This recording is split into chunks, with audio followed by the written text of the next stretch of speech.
On the way to the emergency room, with Ethan driving.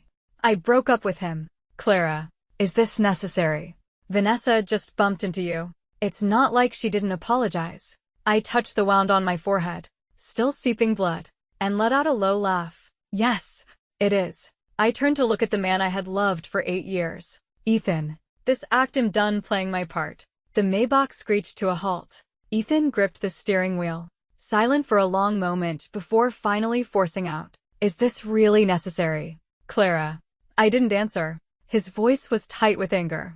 "Vanessa already apologized to you. It wasn't on purpose." I stared at the streetlights passing by the window.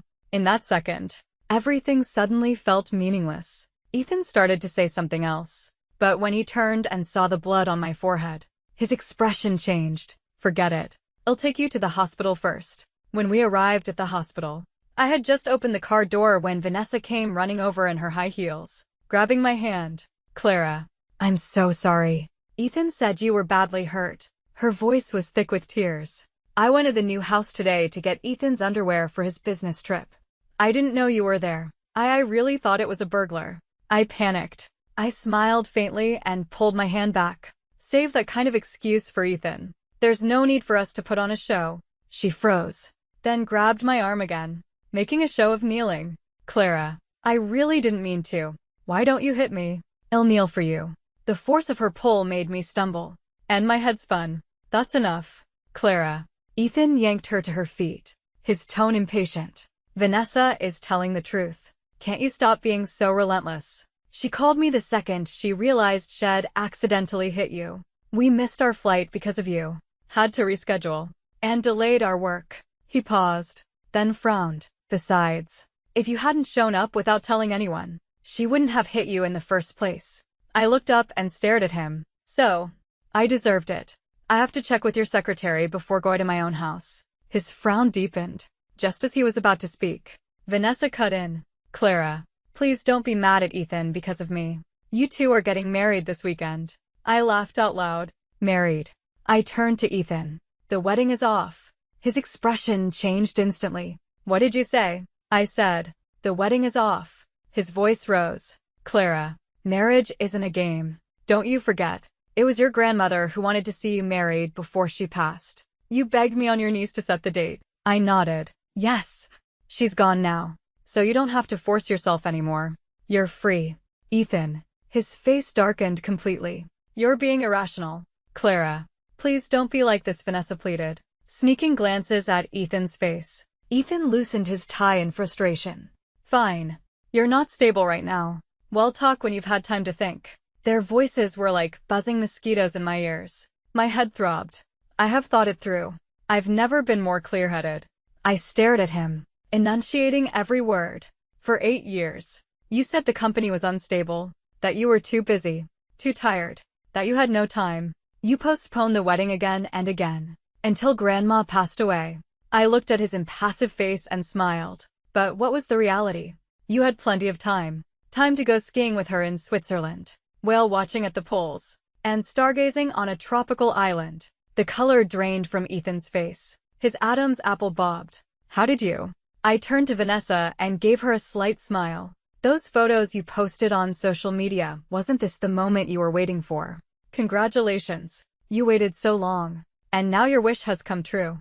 Then I looked back at Ethan. "Ethan, let's end it here." Ethan's eyes flickered. Those trips were side activities during business travel. The clients liked those itineraries. What was I supposed to do? Seeing that I wasn't responding, he grew more impatient and reached for my arm. "Clara, what is your problem?" Vanessa quickly stopped him. "Ethan, we're really going to miss our flight. This deal is important." She turned back to me. "Clara, you should get some rest." She paused, then added, "You've really misunderstood. There's nothing going on between Ethan and me." Ethan shot me a look and threw out one last cold sentence. "You should learn a thing or two from Vanessa. Stop sitting at home with nothing to do, letting your imagination run wild." Then he walked away without a second glance. A few minutes later, Maya burst in like a hurricane. The moment she saw the bandage on my forehead, her eyes turned red. "Damn it. That bastard just left you alone at the hospital like this." She rushed over and threw her arms around me. "Clara, Did you really hit your head that hard? What's so great about that scumbag? I sniffled and forced a smile. Well, he couldn't exactly leave half of me behind. Right. That would be terrifying. Oh, shut up. She rolled her eyes at me. Your smile is uglier than you're crying right now. I stopped smiling, and my eyes began to sting. Maya noticed my prolonged silence and tried to break the tension. All right, so it's one man. There are plenty of good men out there. You should have kicked him to the curb ages ago. I told you so many times, but you never listened. I let out a soft I'm listening to you this time. I broke up with him. She froze. For real? I nodded. She immediately exploded like a firecracker. Is it because of that witch? Vanessa.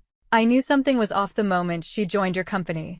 The way her eyes stuck to him. Anyone could see what she wanted. How could you not have noticed? I didn't speak, just stared at the ceiling, suddenly recalling all the details I had deliberately ignored. Our 8 years together, when did it all start to go sour? It seemed to begin the day he hired Vanessa. She was an intern who couldn't even read a contract properly and messed up reimbursement forms 3 times. Ethan would scold her until she was red in the face. But despite his words, he kept her on, teaching her step by step, eventually making her his personal assistant. Back then, I was foolish enough to drop hints. She seems to like you a lot. He would just laugh and put his arm around my shoulder. You're overthinking things. Maya stamped her foot in frustration.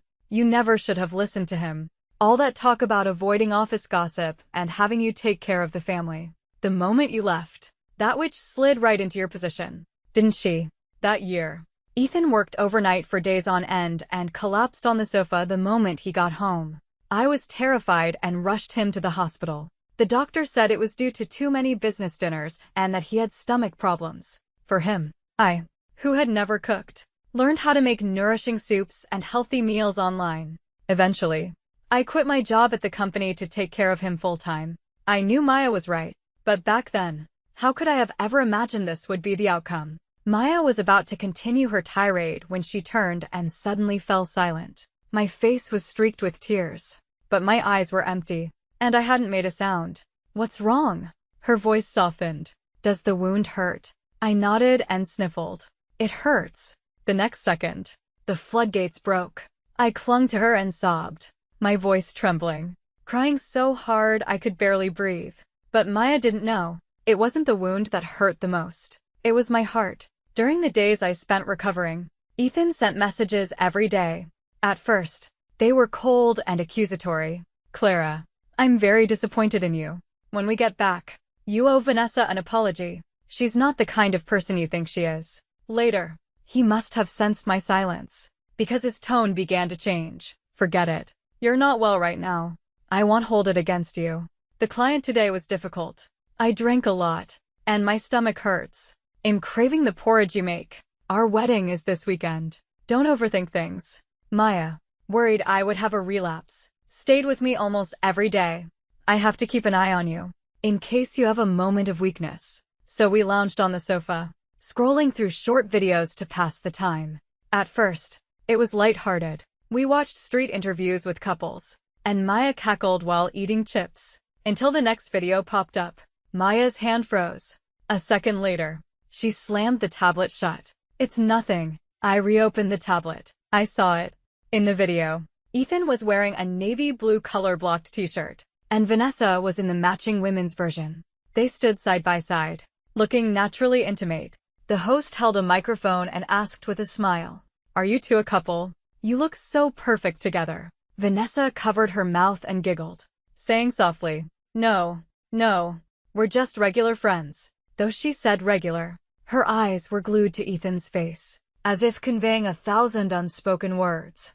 Ethan looked down and smiled slightly. He didn't answer, but he didn't deny it either. The comments exploded. Regular friends wear matching outfits. Textbook green tea. Serious question. Do men really not see this stuff? Seeing this, Maya erupted. Even strangers online can see what that witch Vanessa is up to. Is that scumbag brainless?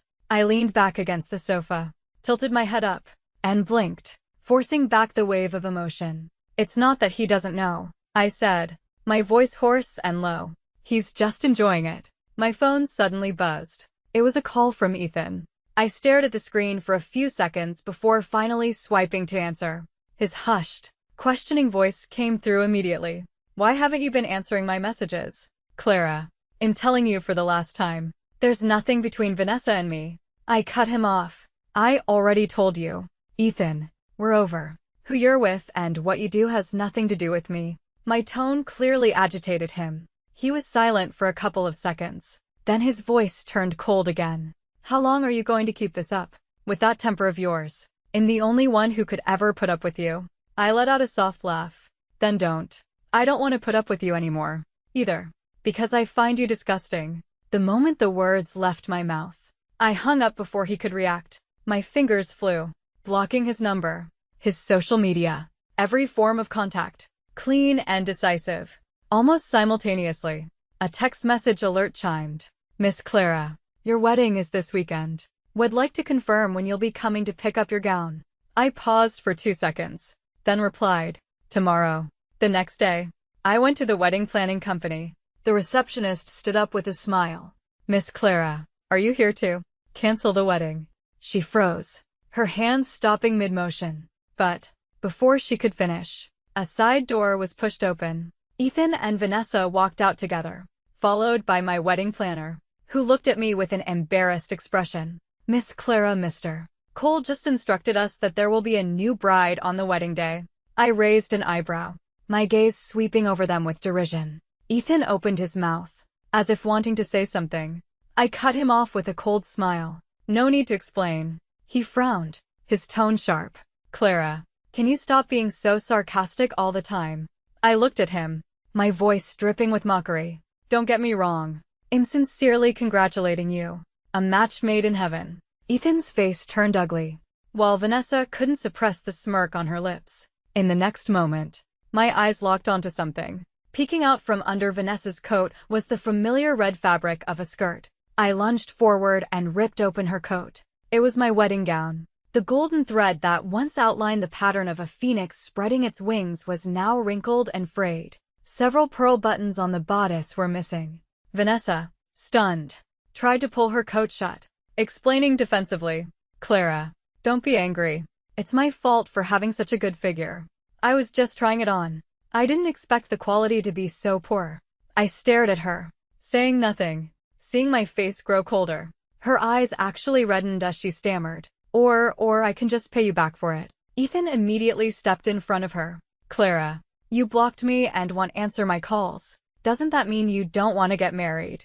The invitations have all been sent. Your backing out now is meant to humiliate me publicly, isn't it? If it weren't for Vanessa being so understanding and willing to step in for you, I wouldn't know how to handle this mess. She only tried on your gown for your own good, so stop being unreasonable. Besides, Clara, it's just a dress. Do you really need to be this dramatic? I lifted my eyes and stared at him. That was my grandmother. She sewed it, stitch by stitch, before she died. On her deathbed, she was still murmuring about wanting to see me wear it on my wedding day. I spoke each word deliberately, my eyes like ice. And now you say it's just a dress. Ethan frowned, about to speak, but he was too late. I shot my hand out, grabbed a handful of Vanessa's long hair, and dragged her out from behind him. You want to pay me back? I gritted my teeth, a storm of fury raging in my eyes. Fine.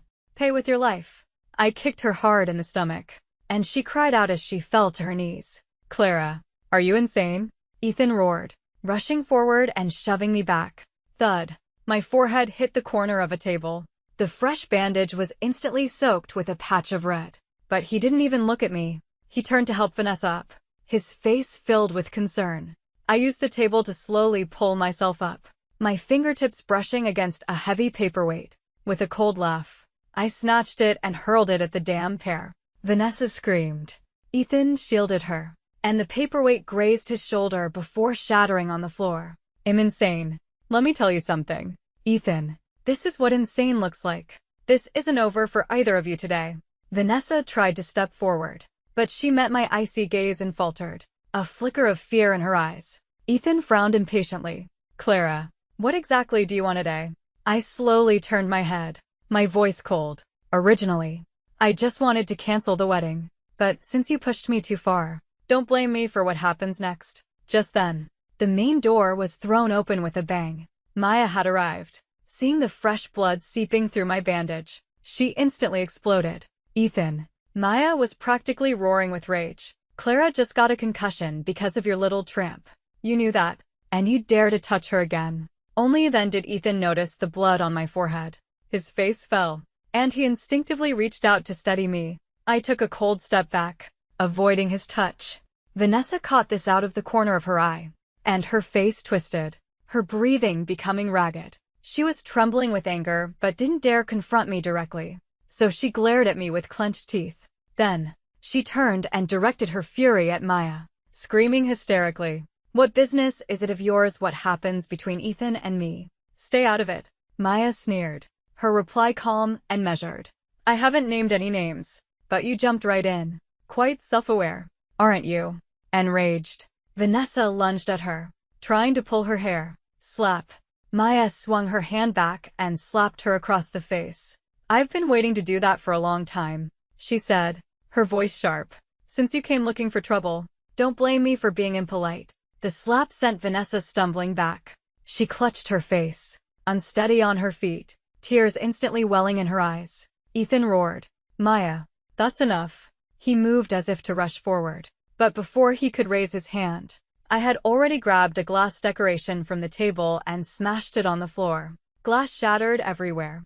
I bent down, picked up the sharpest piece, and raised it, pointing it straight at his chest. My voice was like ice. You dare touch my friend, and see what happens. The air seemed to freeze. Ethan was stunned, a look of disbelief in his eyes, as if he had never seen me like this before.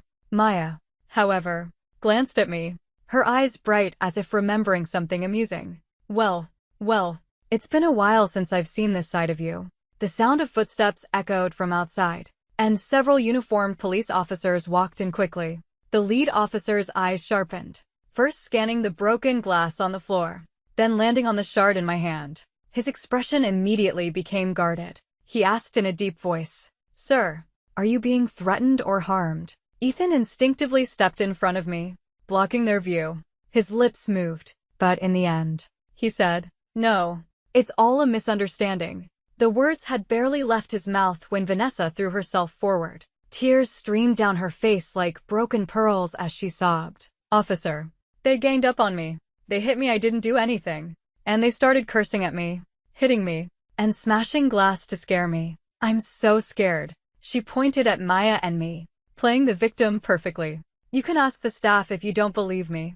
The two of them hit me several times. The officer's face tensed. He turned to the others present. Can anyone explain what happened? There was a moment of silence. The wedding shop employees standing nearby hesitated for a second, then spoke up. I don't think Miss Clara was in the wrong. The officer looked at her. And you are? I'm an employee here. She swallowed hard. The wedding planner also stepped forward, gritting his teeth. That's right, officer. We were here the whole time. They were the ones who came here to cause trouble. Miss Clara only came to cancel her wedding and was provoked they were being completely unreasonable. Hearing this, Vanessa's eyes turned red. You're lying. You're only saying that because she paid you. The employee cut her off coldly. Miss, that's an inappropriate thing to say. We have security cameras in the shop. It'll be obvious who started it. Besides, I told you before that this gown wasn't from our shop. It's Miss Clara's personal property and you couldn't touch it. You were the one who insisted on trying it on and broke the zipper forcing it. The planner also snorted. I've been in the wedding business for 10 years. And this is the first time I've seen someone bring his mistress to assault the bride 2 days before the wedding. If that's not bullying, what is? After hearing the testimonies, the officer's expression softened. It seems like there have been misunderstandings on both sides. Let's leave it at that for today. It would be best for everyone to reconcile. Reconcile. Vanessa was aghast, stomping her foot with red-rimmed eyes. That's not fair. She slandered me, defamed me, and hit me. Arrest her. I couldn't help but laugh, as if I'd just heard the world's funniest joke. Vanessa, drop the poor victim act. We all know who's slandering whom. Are you going to deny that you wanted to replace me and marry Ethan? Vanessa was speechless, her eyes darting around in panic. I casually added another blow. And if you really feel I assaulted you and you're so wronged, then go to a hospital. Don't worry. It'll cover the medical bills. Ahem. A nearby officer cleared his throat to mediate. Since the issue of medical bills has been resolved, there's not much else to this. He paused, looked at Ethan, and offered a veiled warning. Marriage is a matter of free will, but a person should still have some morals and decency. Don't give people a reason to talk. Ethan's face became instantly grim, seeing me completely unscathed. Vanessa went berserk. She grabbed an officer's arm and shrieked incoherently. You can't leave. She's crazy. She'll actually kill me. Her mother was mentally ill.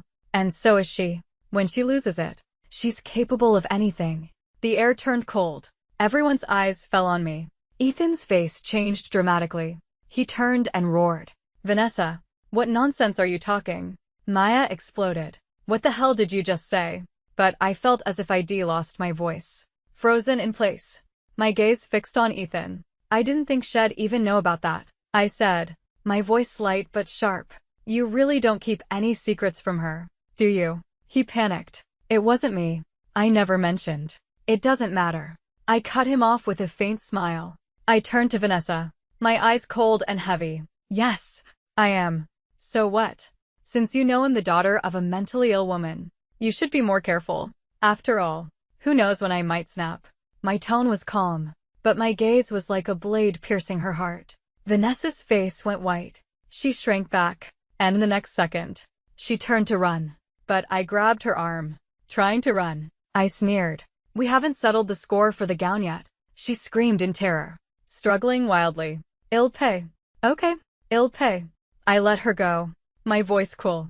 Fine. 880,000. In my account by tomorrow. Vanessa looked as if she'd been struck by lightning, her eyes wide. What did you say? She spun around to look at Ethan, her voice shrill. Ethan, did you hear that? She's deliberately trying to make things difficult for me. I just tried it on, and now she's extorting me. I slowly tilted my head, looking first at her, then at Ethan. My lips curved into a smile, but my tone was chillingly calm. This wedding gown was hand-embroidered, stitch by stitch, by my grandmother before she passed away.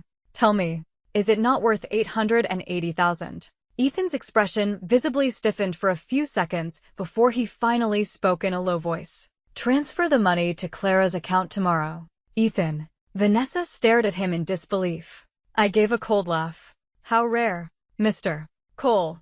The first time you've ever taken my side. With that, I took Maya's hand and turned to leave without a backward glance. We had just stepped outside when Ethan caught up to us. Clara. About your mother, I swear I didn't tell her. I never wanted to hurt you. I didn't stop walking or turn around. So what? You should go back and comfort your little bride. Mr. Cole. I said softly. After all, you two are getting married tomorrow. I stood in front of the bathroom mirror, wiping the blood from my forehead, while Maya paced back and forth, fuming. Damn it. If I had known Ethan was such a scumbag, you never should have saved him all those years ago. You gave him so much, and this is what you get in return. I lowered my eyes, dabbing antiseptic on the wound as if I couldn't feel the sting. Let it go, Maya. It's not worth getting angry over someone like him, I said softly, my voice laced with an indescribable exhaustion. I was 10 when my mother, distraught over my father's affair, cut him with a fruit knife before ending her own life in the bathtub. My father didn't come to her funeral. He only left a letter. I'm not raising you. I'm afraid you'll turn out like your mother and stick a knife in me one day. He left and never came back. I was sent to live with my grandmother, who told me I wasn't an unloved child. But for years, no one wanted to play with me, and teachers always watched me with wary eyes. I got into fights, skipped class, and wore a permanent mask of indifference. One day, I saw a few thugs beating up a boy in an alley. He was clutching his backpack, refusing to let go. I rushed in and drove them off. The boy looked up, his face bruised and swollen, but he smiled like the sun. Thank you. I'm Ethan. What's your name? I took him back to my grandmother's, cleaned his wounds, and made him a bowl of porridge. As he ate, he said, "You're the coolest girl I've ever met." Years later, when we met again, he was in a suit, standing before a floor-to-ceiling window. He handed me a bouquet of sunflowers and said, "Clara, I like you. Be my girlfriend." I hesitated. I was afraid I would end up like my mother. Destroyed by love. Worse. I was afraid of destroying him. But he took my hand and said, "I'm not your father. I won't leave you. I'll protect you for the rest of my life." I believed him. Thinking back on it now, it's laughable. Maya sat on the sofa, took a swig of her drink, and cursed through clenched teeth. He's a monster in human skin. No, he's worse than a monster. I curved my lips into a smile and clinked my glass against hers. To the scumbag.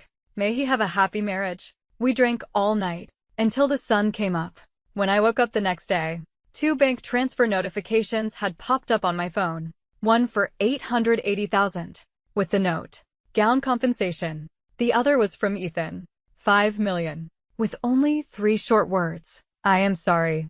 I stared at the screen for a few seconds, my finger tracing the numbers, a mocking smile slowly spreading across my face. Maya leaned over and glanced at it, her eyes widening. "Holy crap. $5 million. Clara, don't you dare do anything stupid. Don't send it back." I slipped the phone into my pocket. "Don't worry. I've earned it." I expected Vanessa to plaster her wedding all over social media. The diamond ring, the white dress, and Ethan, standing at the end of the aisle. But before she could post anything, I heard the news. Ethan had run out on his own wedding. Apparently, on the big day, Vanessa was in her makeup and gown, waiting backstage. When the officiant announced, "Will the groom please welcome his bride?" everyone grew excited. Everyone except Ethan, who stood frozen at the head of the aisle. He was looking down at the bouquet of sunflowers in his hands. They were my favorite flower. I had even chosen them for my bridal bouquet, a symbol of devotion, passion, and resilience. He once said they were just like me. Vanessa finally couldn't take it anymore. She hurried up to him, grabbed his arm, and hissed, "Ethan, what's wrong with you? All the guests are watching." He looked up at her, his eyes momentarily blank, as if waking from a dream. After a few seconds of silence, he finally said in a low voice, "I can't do it. I thought she could be replaced, but I can't." With that, he shook her hand off and turned to leave. The entire venue was in an uproar. The business partners, elders, and guests seated below all stood up. Some were whispering. Others were raising their phones. Vanessa's face went pale. She grabbed him frantically. "Ethan, are you insane? Do you know how many people are watching you? You're humiliating the company. Me, your parents, everyone." She gritted her teeth, suppressing her fury. "Even if you're still thinking about Clara, you could at least get through the ceremony first and then stop talking." Ethan's voice was hoarse as he forcefully pulled his hand away. He loosened his tie, unbuttoning his shirt as if stripping away every layer of pretense and compromise, and walked down the aisle without looking back. The wedding photographers hadn't shut off their cameras, and the scene was captured by guests, spreading across the internet that night and trending by morning. Groom abandons wedding at the altar, unable to forget X. The internet was filled with mockery. Maya saw the video and nearly choked with laughter. She called me immediately. "Clara, you have to see this. That dog Ethan has lost his mind. He actually ditched the mistress at the altar. Haha. He's tried calling me from 4 different numbers these past few days, and even tried to add me on social media to find out where you are." I blocked them all. I held the phone, my voice calm. "Forget about people like him. That's the spirit." Maya loudly agreed. Let him have a taste of regret. After hanging up, I put my phone away and went back to sorting through the fabrics for wedding gowns. I had converted my grandmother's old shop into a studio called Clara's Stitches, specializing in custom, traditional handmade wedding gowns. At first, I just wanted to continue my grandmother's craft, but I unexpectedly went viral with a photo of a restored vintage gown. In the photo, the gown hung by a window, its gold and silver threads rearranged. The snags and tears had been mended stitch by stitch, and the embroidery even had a new layer of delicate detail. Someone commented, "This is a gown with a soul. Every stitch is filled with emotion." Ethan must have seen the photo somewhere. He stared at it, his fingers tracing the patterns on the screen. But I didn't expect him to show up so soon. He was standing outside my studio one evening as I was closing up.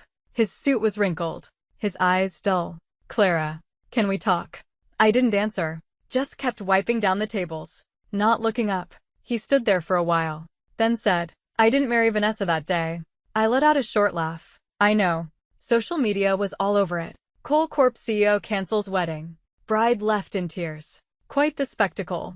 He opened his mouth, as if to explain, but in the end, all he said was, I was wrong. Oh. I finished wiping the last pane of glass and locked the door. As long as you know that. I started to walk away, deliberately sidestepping him, but he asked in a low voice, what can I do to make you forgive me? I stopped and turned to look at him, my expression serene. If you truly want to atone, then stay out of my life. If you do that, I'll consider you forgiven. His expression froze. The step he was about to take seemed to turn to ice, and he stood there, speechless. A few days later, an explosive post appeared online. My ex is a psycho who stole my fiancé and plays the victim. It's disgusting. The post included maliciously edited clips from our confrontation at the wedding planners, cutting out the parts where they tried on my gown and where he injured me, but keeping the footage of me losing my temper and smashing things. The caption read, she used her past relationship with Ethan to crash the wedding preparations and cause a scene.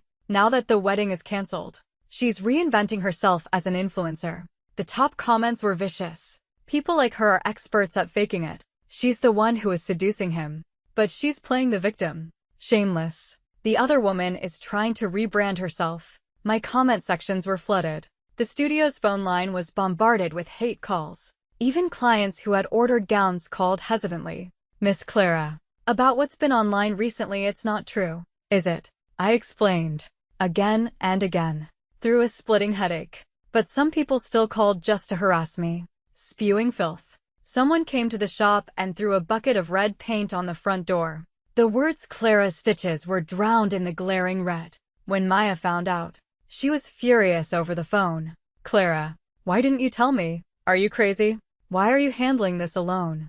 I'm flying over right now. I leaned back in my chair, my voice soft. Don't come. You're busy with work. I'm fine. I can handle this. The next morning, the front of the shop was spotless. Not a drop of red paint remained. There were 2 new potted plants by the door. I stared, stunned. The owner of the shop next door leaned against his door frame and glanced at me. You shouldn't have to deal with things like this alone. Let me know if you need help. I was a bit surprised. He didn't seem like the type to get involved.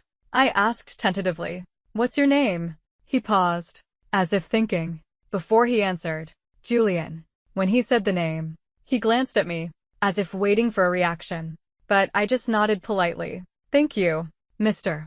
Dean. An unreadable emotion flickered in his eyes. He lowered his gaze, his voice flat. My shop is right next door. Call me if you need anything. Overnight, the tide of online opinion shifted. Ethan finally spoke up, releasing a statement on his company's official account. It was accompanied by an old photo of us and a timeline of our relationship. The cancellation of the wedding was not a sudden development. It was the result of my failure to honor my 8-year relationship with Clara. Vanessa was never my official girlfriend, only my secretary, and she has since been dismissed. As for Clara, my apology can never be enough to make up for the pain I caused. The internet was in an uproar. Vanessa's past was quickly dug up. Someone found the old street interview clip where she claimed to be just a regular friend. Didn't you say you were just friends? How did it suddenly become, I'm the real girlfriend? She's the other woman. Has a single true word ever come out of your mouth? The topic trended for 3 days. The comments under Vanessa's social media posts were a disaster. She first tried to blame a friend for accidentally posting the attack piece out of a misguided attempt to stand up for her, begging for understanding. But people weren't fools, and she was ridiculed again. At the same time, Ethan's company was also affected. In the wake of the scandal, partners terminated their contracts. The stock price plummeted, and public pressure was immense. He was forced to sell his shares, and Cole Corp changed ownership. I thought it was finally over, until the day I received a booking request. The client claimed to be deaf-mute and requested an in-person consultation. I didn't think much of it and scheduled it for the following afternoon. She arrived wearing a wide-brimmed hat, sunglasses, and a mask, and didn't say a word. I was taking her measurements with a tape measure. As I turned to grab my notebook, I caught a glint of cold steel in the mirror's reflection. I spun around, grabbing her wrist, knocking the knife from her hand. and slamming her down onto the table. Then, I ripped off her hat and mask. Unsurprisingly, it was Vanessa. I kicked her in the knee, watching as she cried out and collapsed, crawling weakly on the floor. I slowly pulled a fabric-cutting rotary blade from the table and stabbed it into the space between her fingers. The blade vibrated, its edge almost touching her skin. I laughed softly. Didn't Ethan ever tell you?